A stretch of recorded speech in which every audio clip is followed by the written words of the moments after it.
Carbon, the Deputy Chief of Police, Mr. Lincoln Corbett, the PS at this ministry, the Director of Public Prosecution, Ms. Chima Darampo. Good afternoon, one and all. As the lead investigator in this matter, I can report on the first day of December 2023, that is Friday, a burnt-out SUV vehicle was discovered in the Soufriere area. That is not too far from the greater Soufriere community. It also happened that there were 2 burnt individuals in that very vehicle. The police immediately commenced investigation into the matter, and a team of investigators was put together, and that includes Superintendent Theophile, who is the overall supervisor of this investigation, assisted by Sergeant Trosser James of the CID. Based on certain pertinent telltale details, we having visited the scene and the scene being managed and processed, we were able to get telltale information which directed us to an adjoining property not too far from what we believe is a secondary scene. Having gone to that property, we arrested 3 individuals. 3 individuals, they were taken into custody. Investigations were conducted as it relates to this matter. At the conclusion of the investigations, 2 individuals were charged for the murder, for murder, and they were remanded in custody at the state prison, having been brought before the court.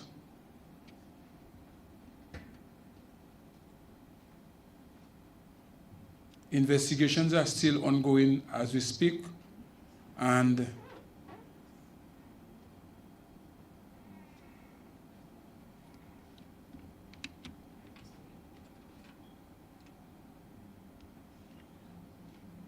though these charges have been brought, the work of the team still has not ceased. We are committed to have the perpetrators of such a heinous murder successfully prosecuted. The Commonwealth of Dominica Police Force understands the level of public interest, both locally and in the international community, in this matter. And we sympathize with the family and friends of the deceased, the employees of the Eco-Tourist Resort, the sovereign community of Soufriere Scottshead, and by extension, the citizens of the Commonwealth of Dominica.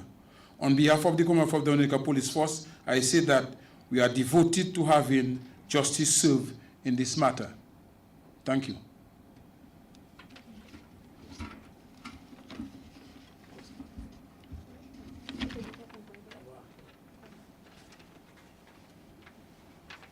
Okay, I will just ask the press to hold your questions till the end of all the presentations, where you will have an opportunity to interact with everyone. I will now call the Director of Public Prosecutions, Ms. Chima Darampo, to give us a few remarks.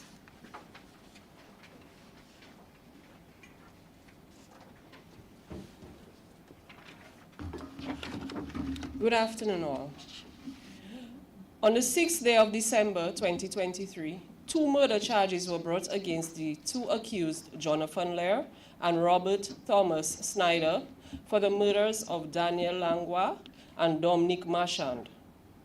I, along with State Attorney Alan Alexander, appeared in the matter at the Magistrates Court on the 6th day of December 2023, where the charges were read to the accused men. The matter, being an indictable matter, meant that the men were not required to plea. The men were remanded to the Dominica State Prison by the learned Chief Magistrate Candia Carrett George, whom they appeared before. The preliminary inquiry into the matter was adjourned to the 15th day of March 2024. The Office of the Director of Public Prosecutions is responsible for the prosecution of all criminal matters in the Commonwealth of Dominica. This power being granted by the Constitution of Dominica, the supreme law of the land.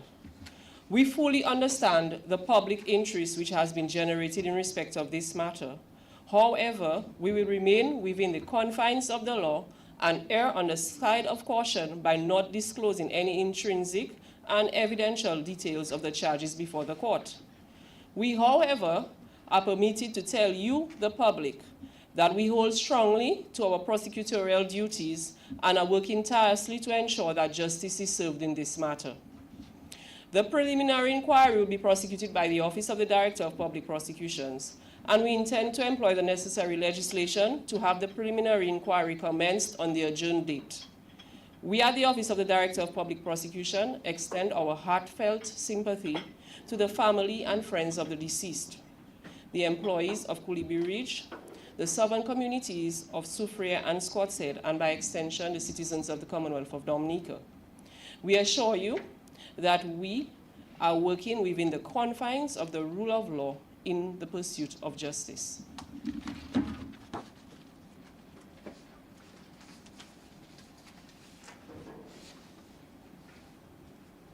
Thank you very much, Madam DPP. I will now call on the Honorable Minister for National Security and Legal Affairs to give some remarks.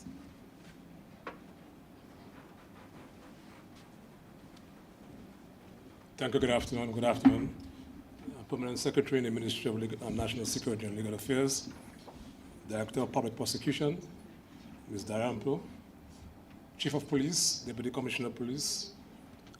I want to recognize Superintendent Edwards, and Assistant Superintendent of Police, Lead Investigator, Mr. James. I'm sorry for not recognizing my countryman, Superintendent Theophil, Head of the Criminal Investigation Department, and Head of the Traffic Department, Ms. Viola Powell, and the hardworking ASP Moses. I also want to the BFB, I'm just recovering from under the weather, and let me again recognize and appreciate your presence here, the members of the media fraternity. Firstly, let me, as I've done in the recent past, on behalf of the government and the people of this beautiful country, highly commend the Chief of Police and his investigating team. And from what I've been told and what I've experienced, it has been a collective effort on the whole police force to investigate this extraordinary event that transpired a few days ago. While recovering, I've gotten so many calls from various media houses, and a statement was issued by the minister. And you heard from the DPP, and before that, the lead investigator.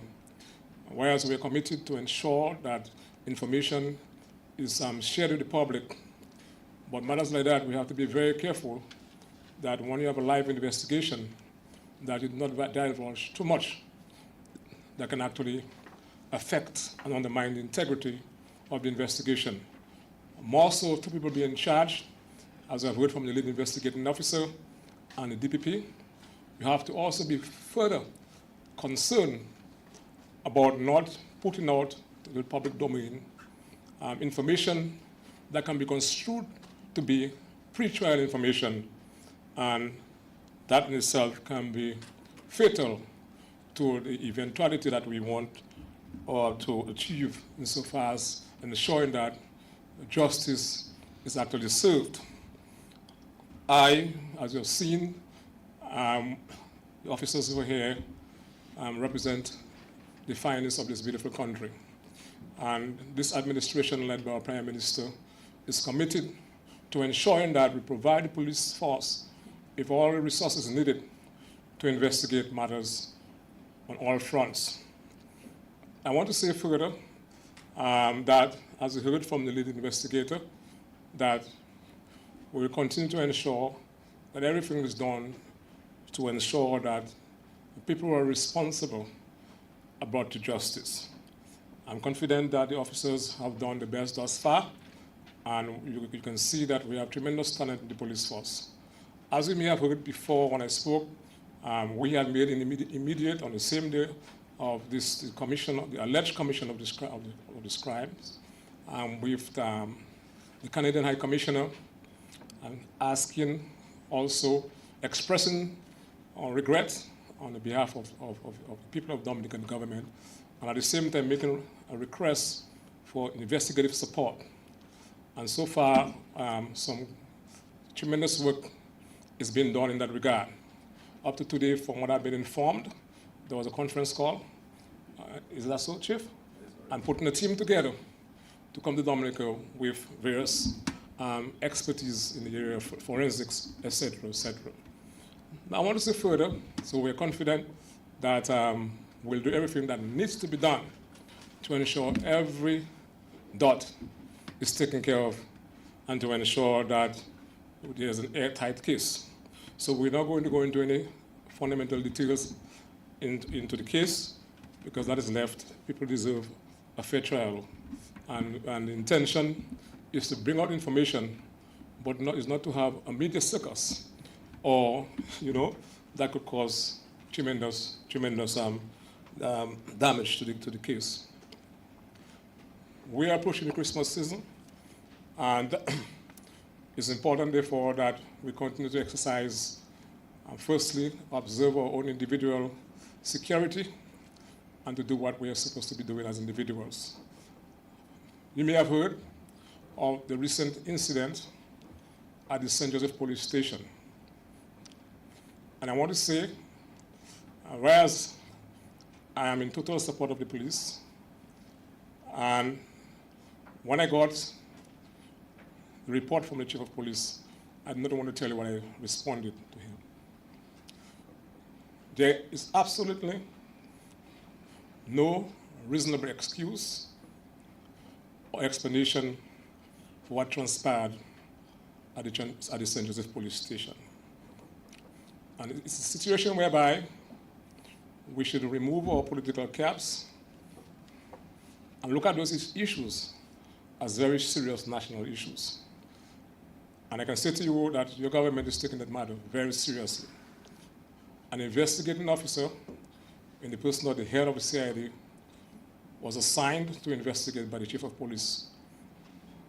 But I believe that matter is so urgent and serious that we have made a request for independent investigators through the instrumentality of CARICOM Impacts to be in Dominica very shortly to investigate that matter in an independent fashion and let the chips fall where they're supposed to fall.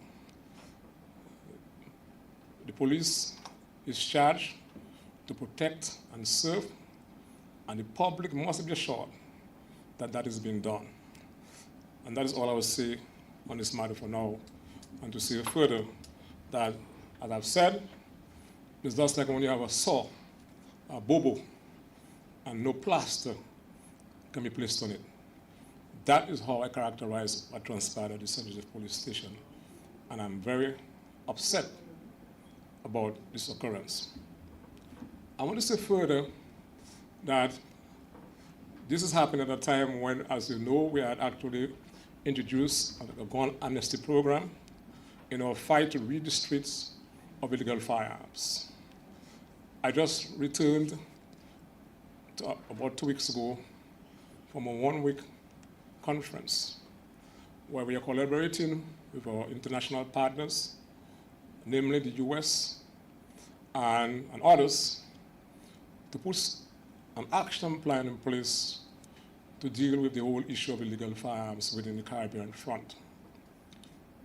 I had a number of bilaterals, and especially as we are getting into the Christmas season, and we have this barrel culture, and also when we secured this kind of assistance from the US through the ATF, and to ensure that our competence in terms of detecting firearms at our ports, especially for the Christmas season, is significantly enhanced.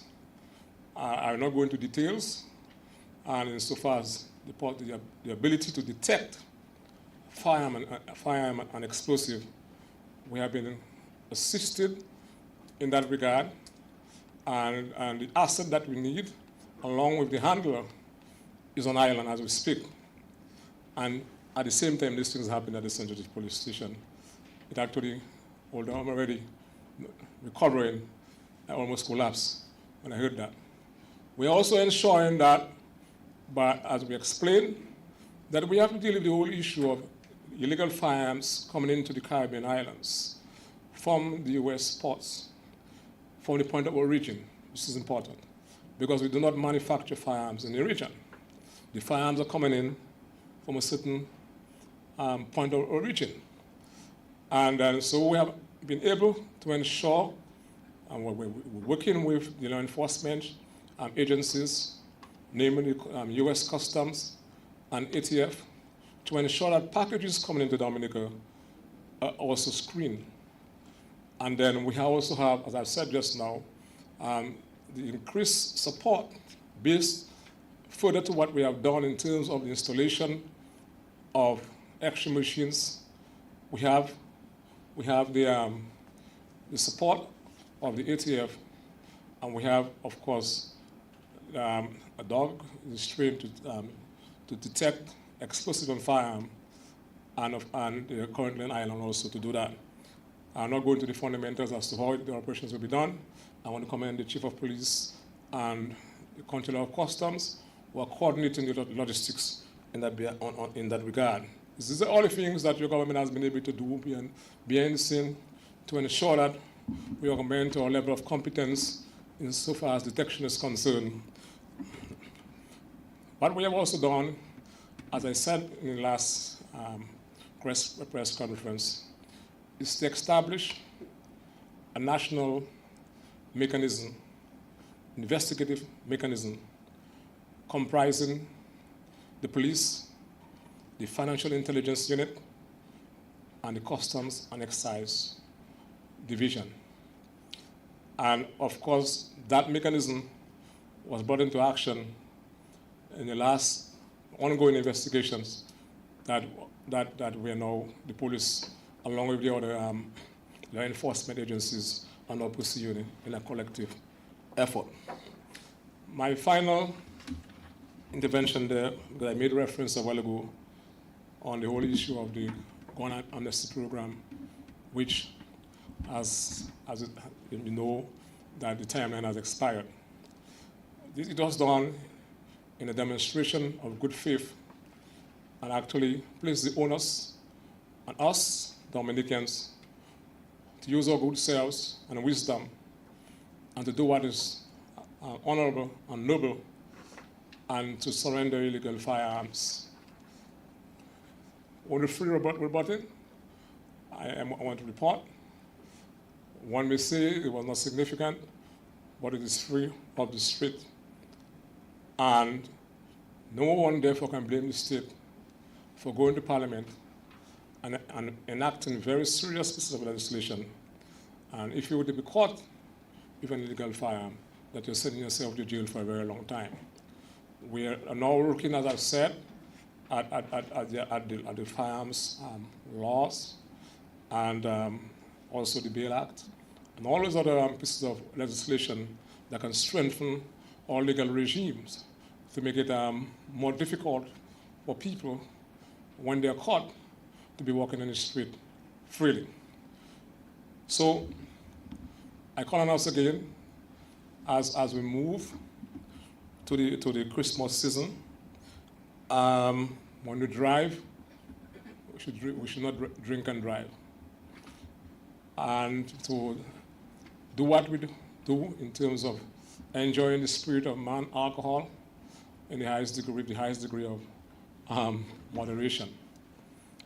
Let us pray for those who have lost their lives.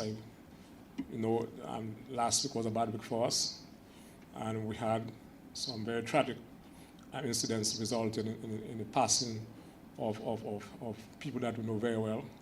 I think Mishari, Augustine, I think I taught her for a year at the State College. She's a young lady I knew well, and may her soul rest in peace.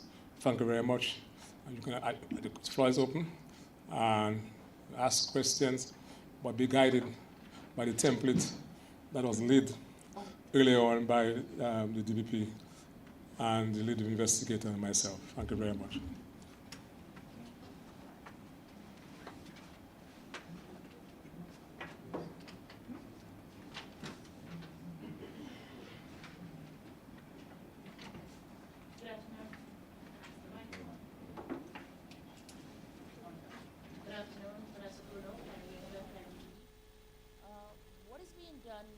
with regards to the staffing at our district police stations. As we're told that, you know, some of them may or may not be understaffed. Was the question long enough? Did you hear?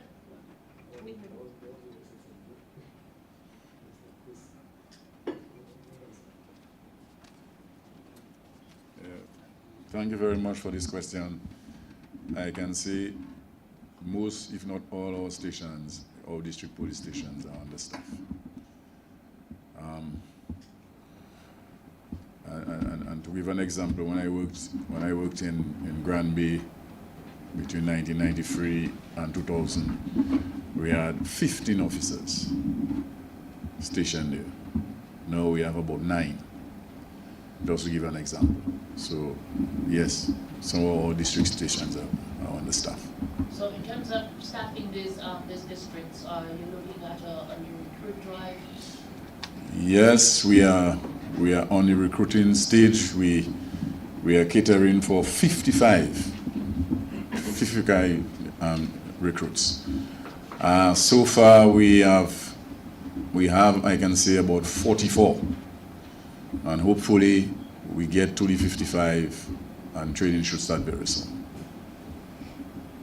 And with regards to the recent double murder, homicide, which recently took place, I want to ask this question first. What measures are usually taken when an individual who has a licensed firearm is being a nuisance, is brandishing, is making threats? What measures are usually taken? If somebody has a licensed firearm and it is pretty obvious, and by reporting you will hear a lot of things, people say a lot of things, but there must be recorded reports to the police that this individual is a threat, he's making threat, he is reckless with the firearm that he has. The chief of police take necessary steps to revoke the license. And again, in terms of collecting or gathering forensic evidence, where is the Commonwealth of Dominica Police Force in that regard? Up to this morning, I had a video conference with the RCMP, Royal Canadian Mounted Police. We had discussions that I can see is very fruitful. Hopefully,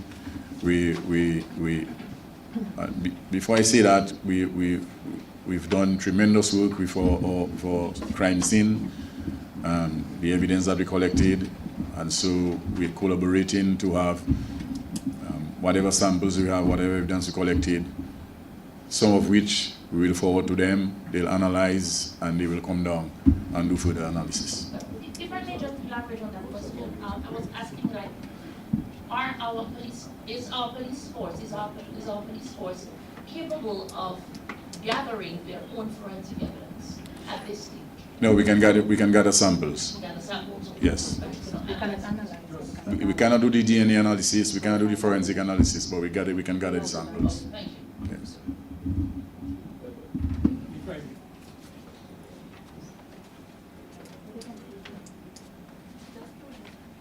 If I may, in addition to what the chief said, we have people at the scenes of crime who are trained effectively and efficiently to gather evidence and gather it and package it properly and to maintain the chain of custody so that it could be sent to expert for forensic analysis, etc. So we have that capacity at the scenes of crime at the CID.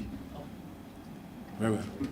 Okay, good afternoon. I want to go back to the statement that the chief made, Mr. Shopper, for the police chief, as it relates to the challenge that the police force faces with staffing. But doesn't this latest situation as well underscore the importance of security, even at institutions that provide security? So I'm saying here, for instance, things like cameras at the police stations. Has this raised probably the need, or greater need for security surveillance at the police stations? And even on that, in light of that as well, I'm not sure if I missed it, but I don't know exactly what was taken of the report. distance exactly. What is this in the I have read, but I have not heard. On your last question, you're referring to the St. Joseph matter? Yes, yes.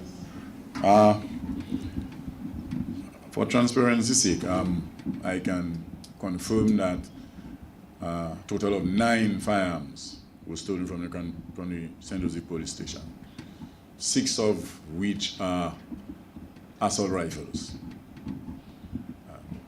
So we have 3 M16 rifles, 3 7.5 rifles, 1 shotgun, and 2 pistols, and a quantity of ammunition in different caliber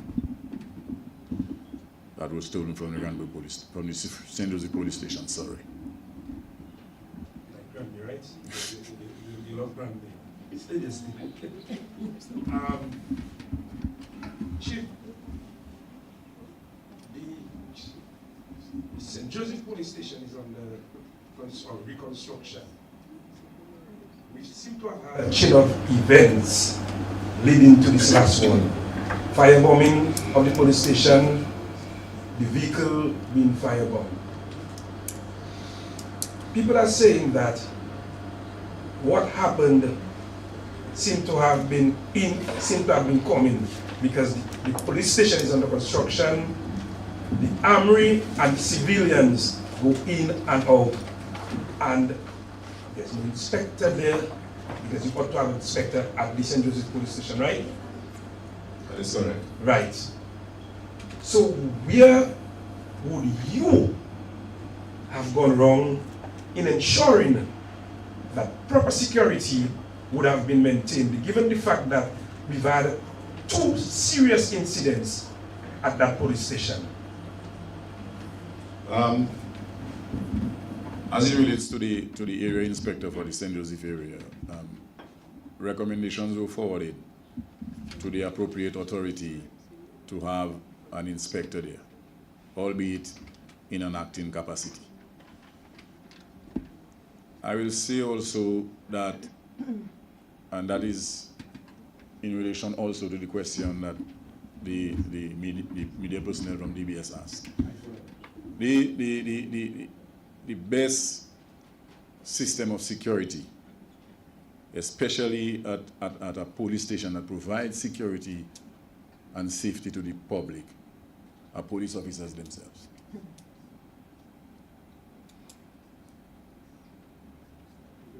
At all times, there must be police officers present at a police station. And so, what has happened in St. Joseph, to me, is very outrageous. That's all I'll say on that. There must be police present at a police station at all times, 24/7. Thank you. But Chief, there must be police officers at a police station at all times. And we know, if I go to maybe Point Michelle, I'll probably see a sign on the door, "We out on duty." Police station is closed. There are other areas also. But I'm saying, Chief, that the police station in St. Joseph is under construction. 2 incidents, serious incidents, firebombing of the police station itself and the vehicle. You have the armory there. Why would such an incident happen, knowing clearly that you've had 2 serious incidents? So I'm asking again, because you have not answered that question. Where did you all go wrong? I put it straight. Where did you all go wrong? Mr. John Baptist, yes, sir. The matter is under investigations. I can tell you that the St. Joseph police station, as it exists now, are in 3 separate locations. And that is so because accommodation had to be provided for the officers even if the police station is under construction. I sincerely believe, and I know, that there are enough police officers in the 3 different locations to ensure that the main inspector quarters, where the armory was, that there should be a police officer on duty at the station 24/7. And not only at the inspector quarters here, the main armory and records are kept, but at the other two buildings that are being rented by government for the police. There must be a police officer present at a police station. And if a police station, St. Joseph is under distress if manpower at a particular time, something is happening. You have Maho, you have Salisbury, and you have Coolibisri, which falls within that area of St. Joseph, to collaborate and ensure that if St. Joseph must respond in full force, that you have backup and support. Can you also respond to us, because there are allegations that 2 officers are now in custody assisting in investigations? I wouldn't discuss that. All I can tell you that I am doing a parallel investigations into the matter, criminally and disciplinarily. That's all I can tell you. You still there, but the incident in Soufrière. The Soufrière people are saying that, look, that was something waiting to happen.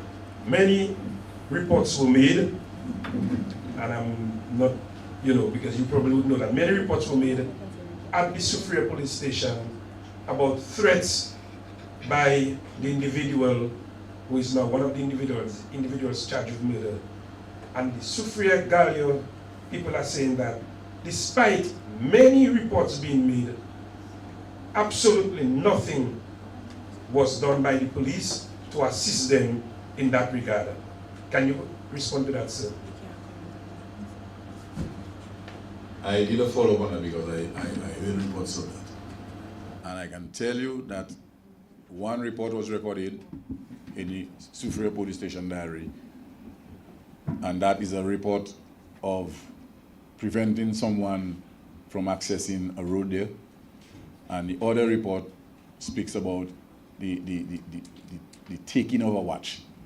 The police responded in both of the reports, so much so that they recovered the watch and handed it from the person who had taken it and returned it to the rightful owner. 2 reports. No reports of threats. Thank you. Minister of National Security, as it relates to the individual, my understanding is that he would have been the holder of a Dominican passport. My question is, if that is the case, are there any moves by maybe the government or whoever it is to revoke that Dominican passport because he would be a citizen of Dominica? Are there any moves? Because the individual is now charged with a serious crime, and that of murder. Firstly, the principle of one is innocent until proven guilty, number one. And I leave that response there. Just to say that if somebody applies for a passport and for citizenship and lies, and falsify, etc., that is different to somebody who is a citizen and who has been charged for a criminal offense, and his matter is before the court. And so the principle of whereas all of us are concerned, rightly so, about the gravity and brutality of the incident, but one is presumed innocent until proven guilty.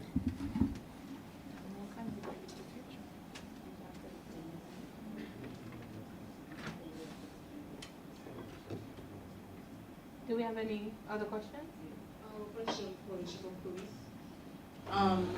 On this general standpoint, persons have made comments as relates to staff at the police stations, community police stations, I don't know, that it appears that there may be a shutdown issue at our police stations in communities. Do you have anything to say on that? Some are even commenting that could have contributed to, what led to the facilitation of the road. So I wanted to know if you have anything to say on that particular comment. Well, I think I answered the question. I answered the question a while ago. Let me ask from an operational standpoint, the Chief of Police answered some questions reference to the issue in St. Joseph. What I can say, at no time any request had been made to the state, to this government, for accommodation for police. And because the main police station is under construction, and as the Prime Minister or Cabinet refused. I had my reservations about the 3 different locations in St. Joseph, but it was difficult to get one building from without, and then I instructed the PS to be present at many locations in St. Joseph, along with the police, to ensure that that was in fact the case. I went by myself. And from what I've been advised and what I know is that it was only an issue of inadequate manpower in St. Joseph. Okay? Let us get that fundamentally clear. There are instances, for example, where police officers have been housed and the conditions are better to what previously obtained. And the amount of money that the state is paying for that. So as we speak, that we're spending millions of dollars to reconstruct the St. Joseph police station, for a matter of fact. You have a situation in Mahou, where the state is providing accommodation to an extent to which police officers want to come and work there because of the condition. And that's a fact. But we have ensured that, because I travel a lot, and I go to police stations in the region, and I see accommodation. And from a comparative basis, what I see. So this is an administration, this is a Prime Minister, whenever I go to him or the chief calls, for anything relating to the police, there's no hesitation in providing that resource, be it for accommodation purpose, or training, what the case may be. For a matter of fact, there are times when we have to make sacrifices to ensure that bills are paid for the police. And so I want to get that fundamentally clear here this afternoon, that there should be no confusion to the government failing to act to ensure that there's proper accommodation for the police, sometimes beyond. I see this land, this is trying to take there. And let me just say again for emphasis and reiterate, there is no excuse, reasonable excuse, or explanation for what transpired in St. Joseph. We therefore have an obligation as a minister. For matter of fact, when I heard that early morning, not feeling well, I was saying to myself, how can I explain that to the Prime Minister? Okay, that's how absurd it is. I'm aware of the facts, so when I hear people talking and trying to mash out that thing, and to make it look like it was inadequate manpower, let me just say something. Apart from, you have the St. Joseph district, which covers Mahou, I think, St. Joseph, Salisbury, Cooley district. You have an inspector who's responsible for that district. Before we built a new inspector's quarters, we were renting a 3-bedroom apartment for the inspector. We're now reconstructing a new building for millions of dollars. That's how committed the government is. So let us get it clear. We also have a superintendent who is responsible for, it falls under the Southern Division. So I'm now thinking in my head that we now have to move, just as we have the superintendent for the North in the North, is to have the superintendent for the Southern Division living in the division to provide adequate supervision. Because there it is there, we are launching a police community outreach exercise.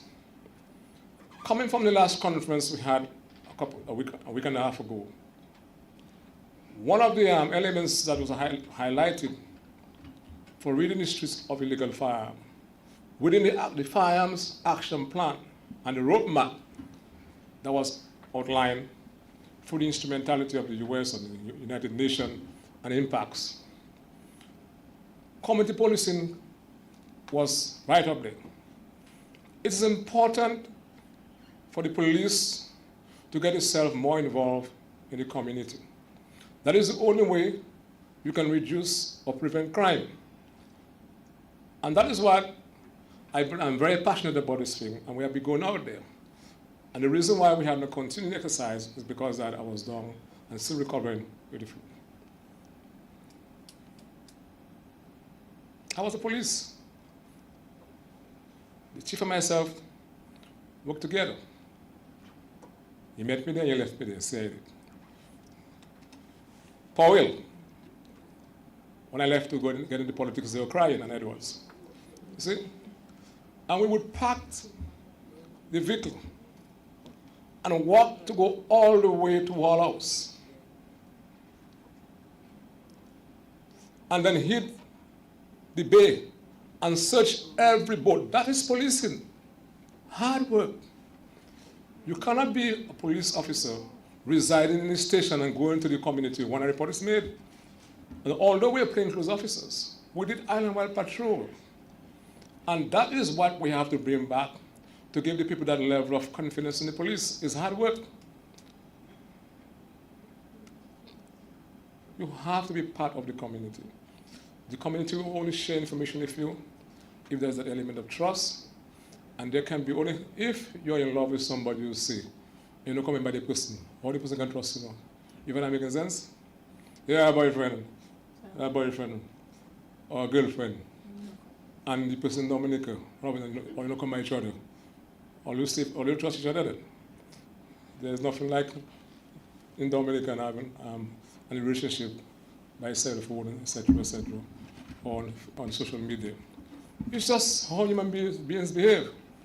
And these are practical things that we have to appreciate and understand. I just felt that I had to say that because you can have a PhD, you can have free PhD.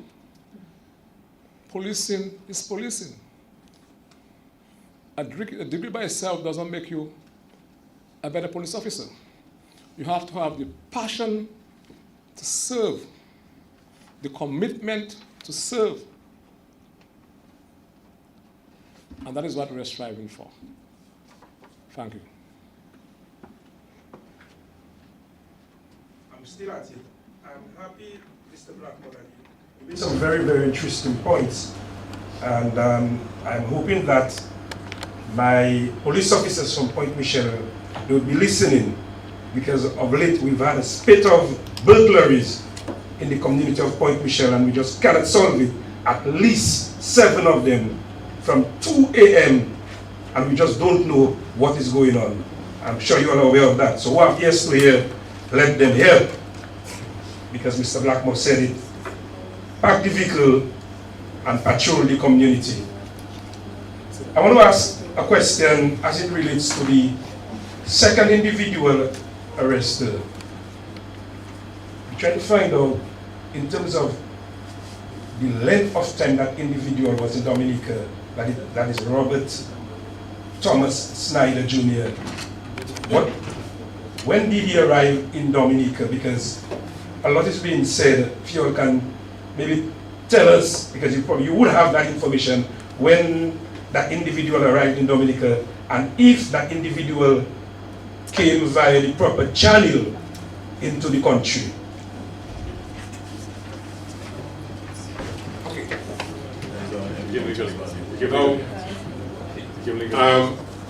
Kala, you've been around for a while.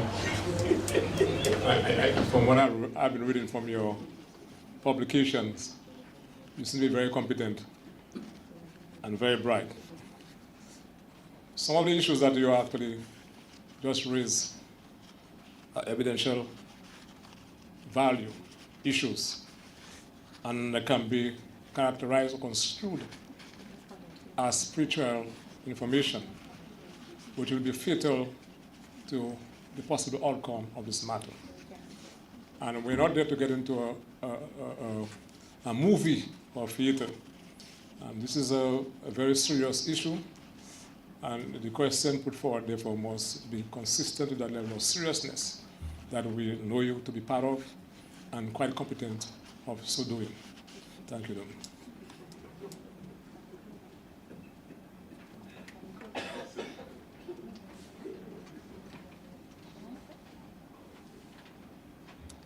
Can we close off the questioning? Are there any more questions? No? Okay. I want to thank everybody for coming. I will now I'll close off the proceedings by indicating that there are some light refreshments, so please join us.